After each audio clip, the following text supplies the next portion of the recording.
இப்போ தான் ராகுல் காந்தி வந்து பெருசாக போராட்டத்தை எடுத்ததுக்கப்புறம் தான் தேர்தல் ஆணையத்திலிருந்து ஒரு பதில் வருது. ஒரு எதிர்கட்சி தலைவராக இருக்கிற நானே இவ்வளோ கஷ்டப்படுறேன்னா பொதுமக்கள் இவ்வளோ கஷ்டப்படுவாங்க போது ஓம் பிர்லா வழக்கண்ணை குறிச்ச மாதிரி உட்காந்து தேர்தல் ஆணையத்துக்கிட்ட பொய் பேசி இருக்கிறார் மூடி. தேர்தல் ஆணையம் நேர்மையா இல்லை, வாக்கு எந்திரத்துல தப்பு நடக்கும் அப்படிங்கிறத திருப்பி சொல்லுங்க. கடந்த தேர்தலில் திமுக 40க்கு 40 வெற்றி பெற்றாங்க. அப்ப அங்க இவிஎம்ல முறைகேடு நடக்கலையா? இந்த மாதிரி கேட்கறதுக்காக தான் அதை விட்டாங்க. இதை நியாயப்படுத்திட்டீங்க. அப்போ நீ இனிச்சுதான் அவங்களுக்கு அப்போ இது சரியா நடந்தது அப்படின்னு கேட்டால் தான் நேர்மையாக நடந்ததுக்கு இதுதான் அடையாளம். அதுக்காக 2-3 இடத்துல அவங்க தப்பு பண்ணுறதுங்கிறது டைரெக்டாக பண்ணுறாங்க. நீ எது கொடுத்தாலும் நான் ஒத்துக்க மாட்டேன், பாஜக ஓட்டு போடுறேன்னு சொல்லி அப்புறம் தான் உனக்கு பேரே போடுவேங்கிறத அவங்க ஓப்பனாகவே சொல்லுவாங்க. வாக்காளர் பட்டியலில் வந்து ஏன் தேர்தல் நடக்கிறது கொஞ்ச நாளைக்கு முன்னாடி ஆரம்பிக்கிறீங்க? தேர்தல் நெருங்க பல புது விஷயங்களை செய்கிறாங்க. எலெக்ஷன் வரும்போதெல்லாம் ஒரு மத கலவரத்தை உண்டாக்குவாங்க பிஜேபி அப்படின்னு சொன்னாங்க. அடிமட்ட தொழிலாளர்கள் எல்லாம் கேட்டு பாருங்க, யாருக்குமே பெற்ற நடக்கிற அரசாங்கம் வந்து ஜனநாயக முறைப்படி நடக்கிறதா சொன்னா வேடிக்கை தான். ஜனநாயக படுகொலையில உண்டு. தொடர்ந்து அரசியல் பேசி வரும் நமது சேனல் நியூஸ் ஃபோக்கஸ் தமிழை சப்ஸ்கிரைப் பண்ணி ஆதரவு தாருங்க.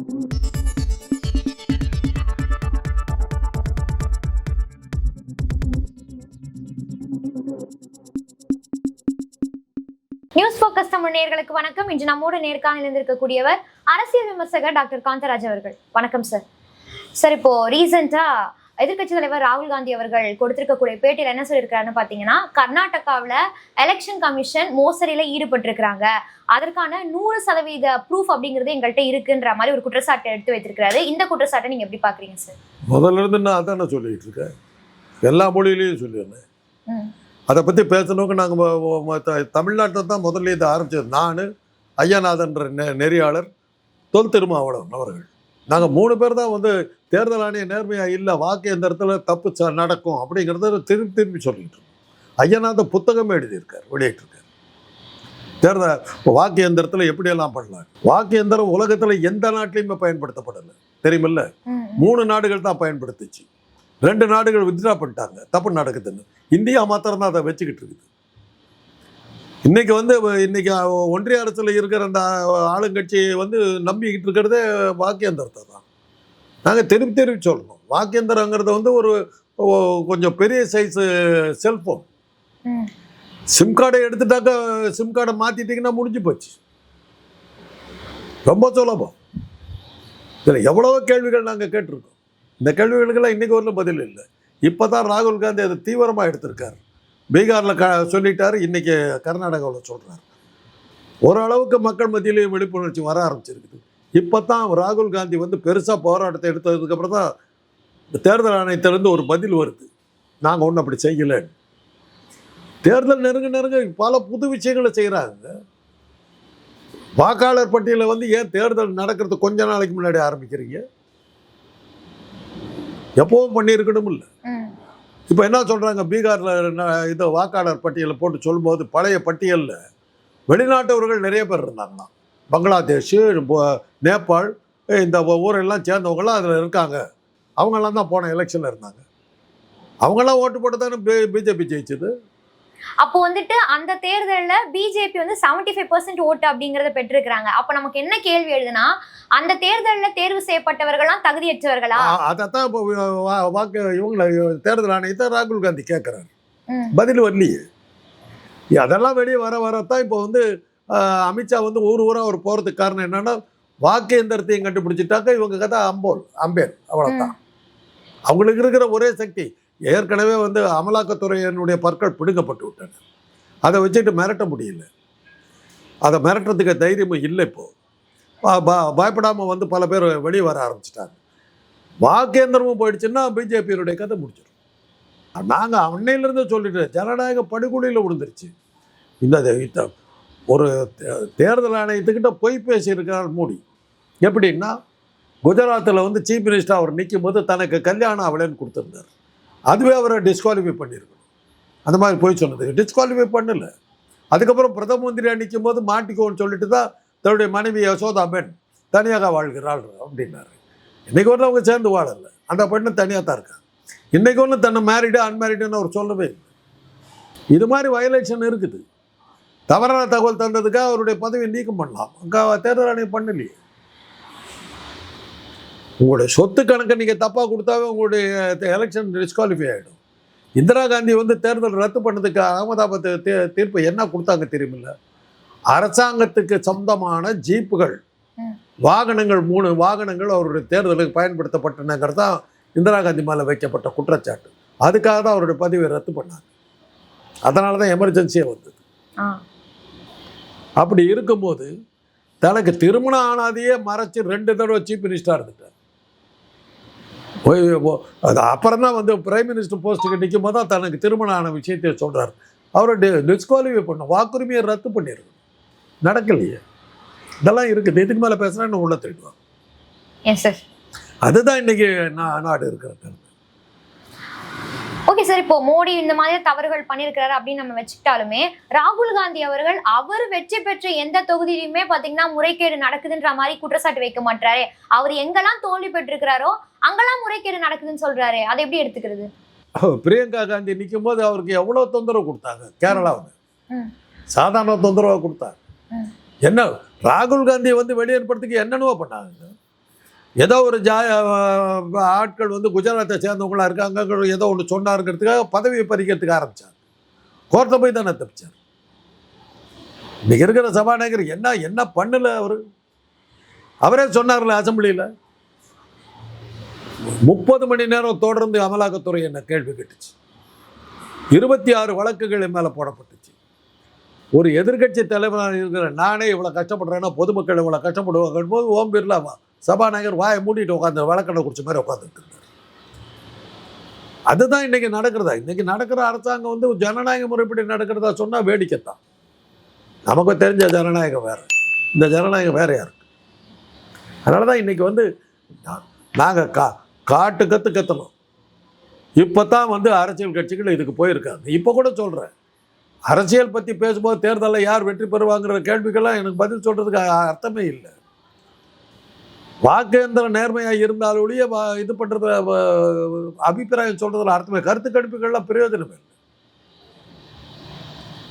சத்தீஸ்கரில் வந்து பாஜக தோற்று போகுன்றதான் கருத்து கணிப்பு. மோடியே போகாமல் விட்டுட்டார். வாக்கேந்திரத்தை வச்சு ஜெயிச்சு ஆட்சி அமைச்சிட்டார்.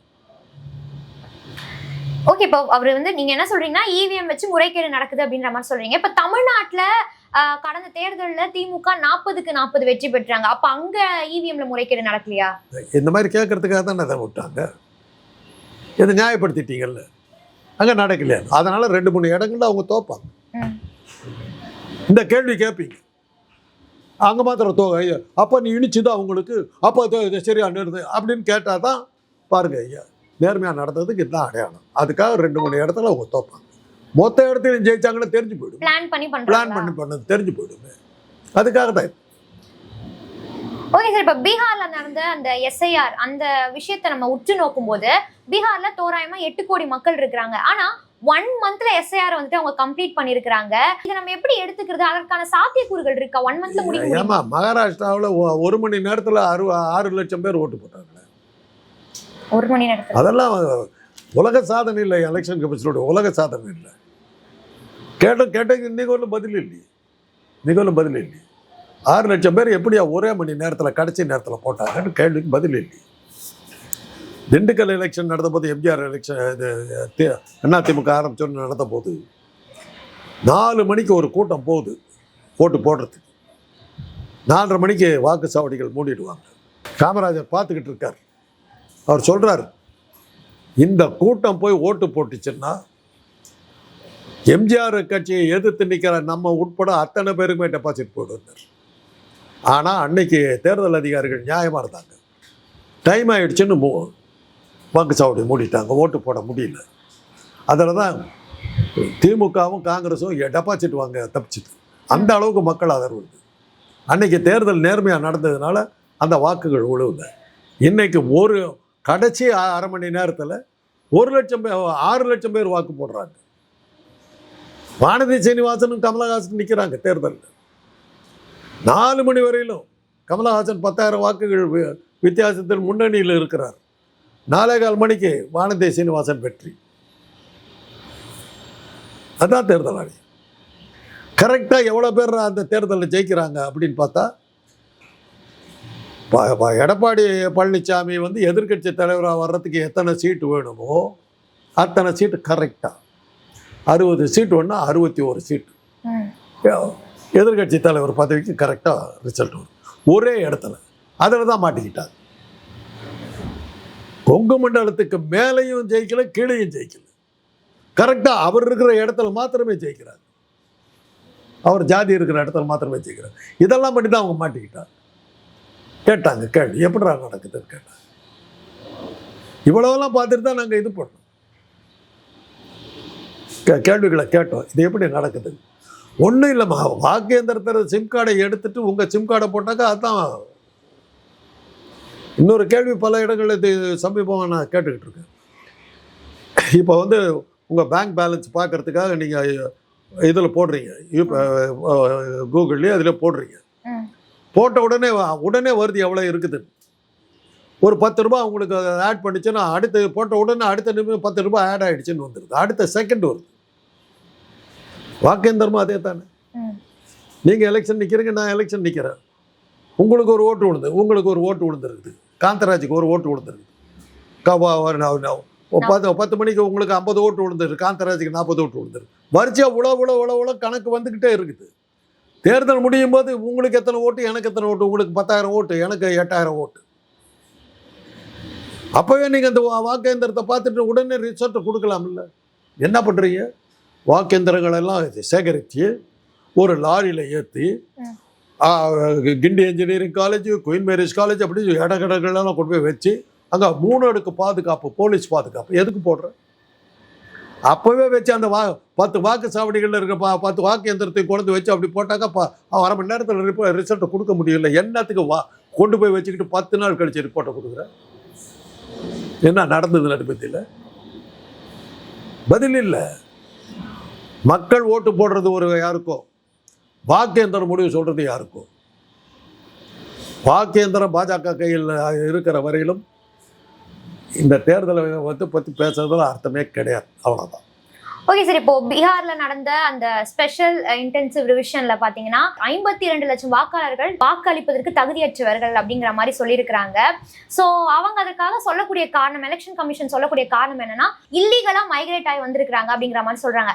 அந்த அளவுக்கு இல்லீகலா மைக்ரேட் ஆகி வந்திருக்கிறது உண்மையா இருந்துச்சு அப்படின்னா உள்துறை அமைச்சகமும் உள்துறை அமைச்சர் அமித்ஷா அவர்களும் என்ன சார் பண்ணிட்டு இருக்காங்க? அவர்தான் பகல்காம் தீவிரவாத தாக்குதல் மாதிரி தான். பாகிஸ்தான்லேருந்து 100 கிலோமீட்டர் ஜாலியாக வந்துட்டு இந்தியாவை சேர்ந்த 20 பேரை கொண்டுட்டு திருப்பி ஜாலியாக போயிட்டாங்க. அதுக்கப்புறம் போய் சண்டைக்கு போனாக்க கேட்டாக்கா பாகிஸ்தான் பணிந்தது கிணிந்தது என்னமோ கதையெல்லாம் விட்டுக்கிட்டு. அப்புறம் பார்த்தாக்கா நம்முடைய ரஃபேல் விமானங்கள் 6 காணாம். மொத்தமாக 10 விமானம் காலி. நாடாளுமன்ற உறுப்பினர்கள் குழுக்கள்லாம் போட்டு பல நாடுகளுக்கு அமிச்சாங்க. 2-3 நாடு தான் இந்தியா செய்தது சரின்னுச்சு. மிச்சம் எல்லா நாடும் வந்து இந்தியா பண்ணது தப்புட்டு போயிடுச்சு. அமித்ஷாக்கு தான் பதில் சொல்லணும். அவர் தான் அதான் திருமாவளவன் கேட்டார். காஷ்மீர் அமைதி திரும்பி விட்டது நீ தானே சொன்ன, உன்னை நம்பி தானே போனாங்க. இந்த இன்னைக்கு வரல அந்த பாதிக்கப்பட்ட குடும்பங்களை போய் மோடியோ அமித்ஷாவோ போய் பார்க்கல, தெரியுமில்ல? எப்படி மணிப்பூரை ஒதுக்கி விட்டு ஓட்டாங்களோ அதே மாதிரி காணப்பட்டாங்க. இதெல்லாம் நடந்துக்கிட்டே தான் இருக்குது. அந்த நாட்டினுடைய சிஎம்ஏ மன்னிப்பு கேட்டாரு. ஆனா இவர் இன்னைக்கு வரல வாயை திறக்கல. இன்னைக்கு வரல அதை பத்தி கவலையும் பட்டுக்கல. அது என்ன ஒரே தைரியம், வாக்கேந்திரம் நம்ம கையில் இருக்கிறவங்க யார் என்ன நம்மளை ஆசிட முடியுங்கிற தைரியம் தான், வேற எந்த காரணமும் கிடையாது. இப்போதான் விழிப்புணர்ச்சி வந்து இருக்குது. ராகுல் காந்தி அதை தீவிரமாக எடுத்து அனைத்து கட்சியினர் இது பண்ணி கண்ணு கருத்துமாக நின்னாங்கன்னா இதை நிறுத்திட முடியும். இந்த எஸ்ஆர் ப்ராசஸ்ல வந்துட்டு எலெக்ஷன் கமிஷன் இன்னொரு விஷயத்தையும் சொன்னாங்க. உங்களோட Aadhaar card, voter ID, ration card எதுவுமே நாங்கள் வந்து ப்ரூஃப் எடுத்துக்க மாட்டோம், பர்த் சர்டிஃபிகேட் எடுத்துருவாங்க அப்படின்ற மாதிரி. ஆதார் கார்டை கொண்டு வந்தது பிஜேபி, ஓட்டர் ஐடிங்கிறது எலெக்ஷன் கமிஷன் வழங்கினது. ஆனால் இதை நம்ம எப்படி எடுத்துக்கிறது? அதையே அவங்க ப்ரூஃபாக எடுத்துக்க மாட்டேன்றாங்களே. ஆதார் கார்டை வந்து ஓட்டு போடும்போது காட்டி தான் ஓட்டு போட வைக்கணும்னு சொன்னதே அவங்க ஒத்துக்கலாமா? அதையே ஒத்துக்க மாட்டேங்கும் போது வெளிப்படையாக தெரியுது இல்லை. அதில் தான் எலெக்ஷன் கமிஷன் நான் பாராட்டுறேன். தப்பு பண்ணுறதுங்கிறது டைரெக்டாக பண்ணுறாங்க. நீ எது கொடுத்தாலும் நான் ஒத்துக்க மாட்டேன், பாஜக ஓட்டு போடுறேன்னு சொல்லு, அப்புறம் தான் உனக்கு பேரே போடுவேங்கிறத அவங்க ஓப்பனாகவே சொல்கிறாங்க. இஸ்லாமியர்களை தேர்ந்தெடுத்து இது பண்ணுறாங்க. அதுக்கு இஸ்லாமிய மதத்தினரெல்லாம் எதிர்த்து நிற்கணும். அப்படி இது பண்ணாங்க. அந்த மத கலவரம் அதுக்கு தான் இதெல்லாம் பண்ணுறாங்க. ஒரு மத கலவரத்தை உருவாக்குறது. பகல்காம் தோற்று போச்சு. அது வந்து பேக் ஃபயர் ஆகிடுச்சு. அவங்களே திருப்பி தாக்கிடுச்சு. அதனால எலெக்ஷனுக்கு முன்னாடி ஒரு கலவரத்தை உண்டாக்குறதுக்கு இதெல்லாம் செஞ்சுக்கிட்டு அதுதான் அவரை இம்ரான்கான் அப்போ முதல்லயே சொன்னாருமா, எலெக்ஷன் வரும்போதெல்லாம் ஒரு மத கலவரத்தை உண்டாக்குவாங்க பிஜேபி அப்படின்னு சொன்னார். அவர் பிரைம் மினிஸ்டராக இருக்கும்போது நீங்கள் ஒன்றும் வாயை திறக்கலையே, பதில் வரலையே. அதை எடுத்து நாங்கள் போட்டோம், ஒரு சேனலில் போட்டோம். எலெக்ஷன் வரும்போதெல்லாம் ஒரு மத கலவரம் வரும், ஒரு இது ஜாதி சண்டை வரும். அப்போ தான் ராமர் கோயில் இதெல்லாம் இது பண்ணி அதனால தான் நாங்கள் ஜெயித்தோம், நியாயப்படுத்துறதுக்கு தான், உங்கள் ஓட்டுக்காக இல்லை. இதனால் மக்கள் மனசு மாதிரி போட்டாங்க அப்படிங்கிறது. புல்வாமா தாக்குதலில் இது பண்ணிட்டாங்க, தப்பிச்சிட்டாங்க. அதை காரணம் காட்டினாங்க, அப்போயே மாட்டிக்கிட்டாங்க பல விஷயத்தில். பகல்காமில் வந்து சுத்தமாக எல்லாம் மாட்டி எல்லாமே பேக் ஃபயர் ஆகிடுச்சு. அது பூரா பிசுபித்து போச்சு. அந்த ஒரு ரஃபேல் விமானங்கள் இழப்பில் வந்து 18,000 கோடி நமக்கு லாஸ்ன்றாங்க. அந்த ஒரு தாக்குதல் எவ்வளோ போச்சுன்னு தெரியல. இன்றைக்கு ஒன்று ட்ரம்ப் சொல்கிறார், ஒரு பொருளாதார தடையை உருவாக்கினேன், அதனால் சமாதானம் ஆகிட்டாங்கன்னு. பொருளாதார தடை என்னன்னா அதானியுடைய சொத்துக்களை முடக்கிற மாதிரி ஏதோ அமெரிக்கா பண்ணிச்சுங்கிறது இதுதான். முதலாளி சொல்லிட்டார், அதானி சண்டையை நிறுத்துப்பாங்க, நிறுத்திவிட்டார். அது பூரா வந்துடுச்சு. ஆக இந்தியாவில் ஜனநாயகம் இருக்குதுன்னு சொல்கிறது வந்து ஏட்ட அளவில் கூட இல்லை. அதுதான் உண்மை. என்னைக்கு எலெக்ஷன் கமிஷன் நேர்மையாக நடந்தாலுடைய இந்த ஜனநாயகம் இந்தியாவில் இருக்கிறது நம்ம நம்ப முடியாது. ஓகே சார், இப்போ நீங்கள் சொல்கிற விடயங்கள்லாம் முன்னிறுத்தி பார்க்கும்போது பாஜக சிறுபான்மையினர் பட்டியலின மக்களுடைய வாக்குரிமையை பறிப்பதற்காக தான் இவ்வளோ செயல்களை செஞ்சு பறிச்சுட்டாங்கம்மா. பறிப்பதற்காக இப்போ 52 லட்சம் பேர் இஸ்லாமியர் ஓட்டு போயிடுச்சு இல்லை.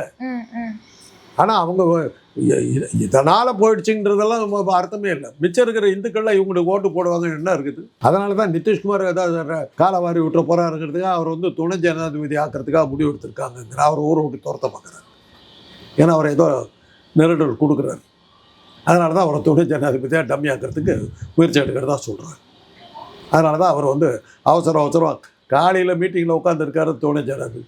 1 மணிக்கு அவர் பதவி ராஜினாமா போட்டு போடுறாரு. வெளியே போய்டு, நாங்கள் வேற ஆளை கொண்டு வரோம். இப்படியெல்லாம் நடக்குது.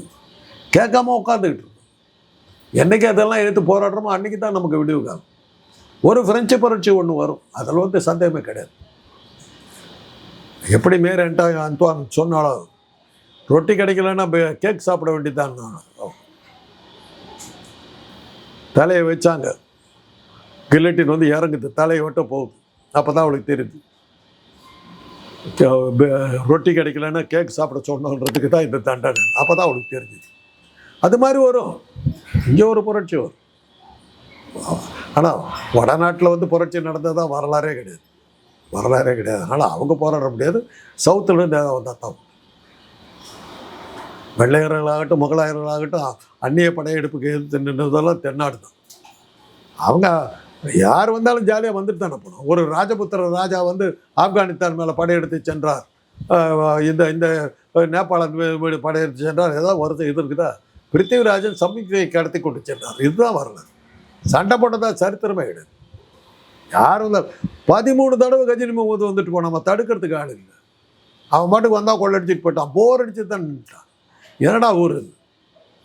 கஜினி முகமது வர்றான், கோரி முகமது வர்றான், கௌஷானர்கள் வர்றாங்க, ஹூனர்கள் வர்றாங்க, அடித்து உதச்சி துவச்சி தும்சம் பண்ணிட்டு போயிட்டே இருக்கான்னு கேட்கறதுக்கு ஆடு. முகலாயர் சாம்ராஜ்யம் வந்து 7 தலைமுறைக்கு நின்றுச்சு. என் தங்கச்சி நல்லா இருப்பா, கல்யாணம் பண்ணிக்கிறான்னு அக்பரை கல்யாணம் பண்ணி வச்சுட்டாங்க. இப்போ சம்மந்தம் பண்ணிக்கிட்டானுங்க. அதை காட்டிட்டு என் தங்கச்சிக்கு இது பண்ண எனக்கு ஒரு பதவி கொடுன்னு தோடர் பதவி வாங்கிக்கிட்டான். அப்படி தான் ராஜபுத்திர வம்சம். அதான் வடநாடு. போராடாத ஏனோ அல்ல, அவங்கக்கிட்ட போராடுது. நாம் எதா பண்ணா தான் என் நாட்டில் ஏதாவது வந்தால் தான் பாப்பா எதாவது பண்ணினா. ஓகே சார், இப்போ இந்த எஸ்ஐஆருக்கே நம்ம திரும்ப வருவோம். இந்த எஸ்ஐஆர் பற்றி பேசும்போது அவங்க ஒரு சில பிரின்சிபல்ஸ்லாம் செட் பண்ணுறாங்க. உங்களோட பர்த் சர்டிஃபிகேட் எடுத்துகிட்டு வாங்க அப்படிங்கிற மாதிரி. இந்த மாதிரி இது தொடர்ந்துட்டே இருந்துச்சு அப்படின்னா மக்களுடைய மனநிலை எப்படி மாறும்? இந்த மாதிரி அதைத்தான் நம்ம கேட்குறோம். ஆதார் கார்டு என்னத்துக்கு கொடுத்த நீ கொடுத்ததே நீ ஒத்துக்கலன்னா என்ன அர்த்தம்? இப்போ எல்லாத்தையும் பர்த் சர்டிஃபிகேட் இருக்காதுல்ல. பர்த் சர்டிஃபிகேட் ஒன்று இருக்குது எத்தனை பேர்த்துக்குமா தெரியும்? இப்போ குழந்தைகள் பிறக்கிறது வந்து எத்தனை பேர் போய் நம்ம ரெக்கார்ட் பண்ணிட்டு இருக்கோம், கார்பரேஷன் சொல்லிட்டு இருக்கோம். இன்னைக்கு வரலும் இவ்வளவு விழிப்புணர்ச்சி வந்ததுக்கு பிறகு கூட நம்ம இது பண்ணுது. பர்த் சர்டிஃபிகேட் எனக்கெல்லாம் நான் பிறந்த போதெல்லாம் ஏது பர்த் சர்டிஃபிகேட்டு? பள்ளிக்கூடத்தில் இருக்கிற சர்டிஃபிகேட்ல எங்கள் அப்பா கொடுத்த வயசு தான். ஐயா, என்னோட நண்பர் உஸ்மான் ஒருத்தர், அவருக்கு பர்த்டே தெரியாது. என்னன்னா அவர் வீட்டில் அவர் வந்து 7வது குழந்தையோ 8வது குழந்தையோ, அவங்க அப்பா வந்து படிக்கிறதுக்கு பையன் பள்ளிக்கூடத்துக்கு அனுப்பும்போது பக்கத்தில் ஒரு கடை வச்சிருந்தவர்கிட்ட பையனை கொண்டு போய் ஸ்கூலில் சேர்த்துக்கிட்டாரு. அவர் கொடுத்த ஏஜ் தான். இவருக்கு இன்னைக்கு வரலும் அவருடைய பர்த்டே எதுன்னு தெரியாது. இப்போ வந்து என்னுடைய கல்லூரியில் வேலை பார்க்குற அடித்தட்டு மக்களுக்கு போய் ஏஜ் கேட்டு பாருங்க, யாருக்கு சார் யாருக்கு ஏன் தெரியும்? அவ்வளோதான். 50 வயசு இருக்குமா தெரியாது, போய் கேட்டு பாருங்க. கார்பரேஷனில் வேலை பார்க்குறவங்கள போய் கேட்டு பாருங்க, அடிமட்ட தொழிலாளர்கள்லாம் கேட்டு பாருங்க, யாருக்குமே பர்த் சர்டிஃபிகேட் கிடையாது. அவங்க எல்லாம் இந்த எலெக்ஷன் கமிஷன் அதை வச்சுதான் இன்னைக்கு அவங்களுக்கெல்லாம் ஓட்டு போயிடும். ஆக அதைத்தான் இந்த பர்த் சர்டிஃபிகேட் இருக்காதுங்கிறத தெரிஞ்சுக்கிட்டு தான் பல பேரை வெளியே அனுப்புறதுக்கு இதை அதுக்கு தான் அதை பயன்படுத்துறாங்க. ஓகே சார், இப்போ இந்த விவகாரத்தை மழைக்கால கூட்டத்தொடர்ல எதிர்கட்சியால சரியா அட்ரஸே பண்ண முடியல, அதுக்கான சூழ்நிலையே ஏற்பட மாட்டேங்குது. அந்த எதிர்கட்சிகள் மேல நான் வைக்கிற குற்றச்சாட்டு என்ன தெரியுமில்ல, அமளி துமளி பண்றாங்க. ஓம் பிர்லாவுக்கு அதுதான் தேவை. உடனே ஹவுஸ் அட்ஜாண்ட், அவர் ஒரே வேலை தான், அதுக்கு அவருக்கு வந்து 1 கோடி ரூபாய் சம்பளம்.